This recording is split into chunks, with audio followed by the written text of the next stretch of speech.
Salam sejahtera jemaat yang dikasihi Tuhan, bertemu lagi dengan saya Agus Gunawan dalam Renungan Harian GKI Kebonjati. Dan hari ini kita masih membahas bagian kitab Amsal, dan saya akan bahas bagian Amsal pasal yang kedua. Nah saudara, kitab Amsal merupakan kumpulan ucapan-ucapan bijak. Awalnya kitab ini termasuk dalam bagian Alkitab Ibrani yang dikenal sebagai tulisan-tulisan atau Keturim, yang meliputi juga kitab-kitab hikmat lainnya seperti Pengkhotbah dan Ayub. Nah, bersama dengan Kidung Agung, Pengkhotbah, kitab Amsal dianggap sebagai karya dari Salomo, Raja Israel yang dikenal bijaksana. Saudara, kitab Amsal menyatakan bahwa di atas semua, pengetahuan sejati yang dikenal sebagai hikmat adalah hal yang terpenting dan berawal dari menghormati serta menaati Tuhan sebagai sumber hikmat. Maka itu mari kita membaca bagian dari Amsal 2 ayat yang ke-1 sampai ayat yang ke-6. Saya akan bacakannya untuk kita.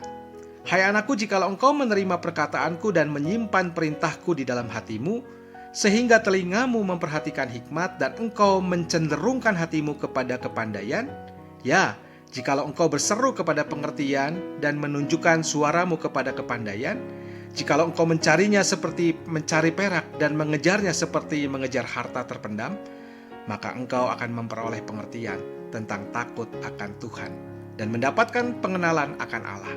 Karena Tuhanlah yang memberikan hikmat, dari mulutnya datang pengetahuan dan kepandaian. Saudara, tidak banyak orang yang menganggap hikmat itu penting, terutama di zaman ini. Orang lebih mengutamakan yang namanya pencapaian materi atau prestasi. Nyatanya hikmat tidak bisa diukur secara fisik. Kita hanya baru bisa melihat apakah seseorang itu berhikmat dari karakter dan nilai-nilai yang dia anut yang muncul dalam perilaku kesehariannya. Nah, bila Alkitab berbicara tentang hikmat, maka kita bukan hanya bicara masalah konseptual. Bicara tentang hikmat berarti bicara tentang takut akan Tuhan dan pengenalan akan Dia, seperti tertulis dalam ayat 5 dan 6. Dan itu berarti bicara hikmat adalah bicara kemampuan orang untuk hidup mengikuti kehendak Allah. Namun kemampuan itu bukan berasal dari orang itu sendiri.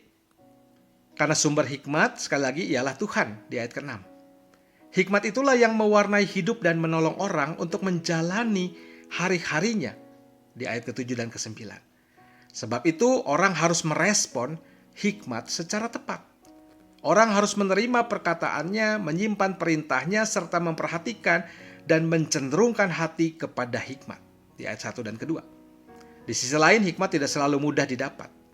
Dikatakan harus dicari di ayat ketiga dan keempat, seperti orang mencari harta terpendam. Nah saudara, siapa yang mau bersusah payah untuk memperoleh hikmat? Tidak banyak. Namun sebagai orang beriman kita harus tahu makna hikmat itu bagi kita. Karena dengan hikmatlah Tuhan mengajar kita agar piawai menghindari berbagai jebakan terhadap iman kita yang hadir dalam kehidupan keseharian kita.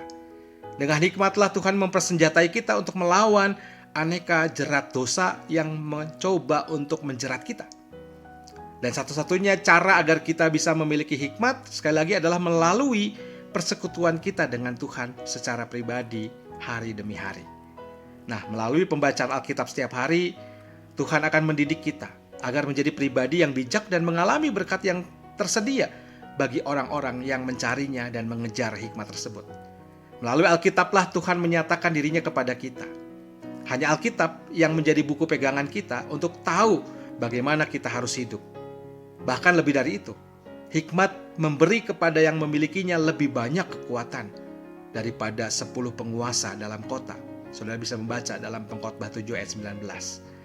Nah, maka itu saudara, hari ini kita belajar, kiranya Tuhan menolong kita untuk mengisi hari-hari kita dengan mencari dan mengejar hikmat yang telah Tuhan sediakan bagi kita untuk dapat melalui kehidupan kita yang penuh dengan tantangan, tetapi kita mendapatkan hikmat melalui terang firman Tuhan. Tuhan memberkati kita, Tuhan terus menjaga kehidupan kita. Sampai jumpa lagi di Renungan Harian GKI Kebonjati berikutnya. Tuhan memberkati. Amin.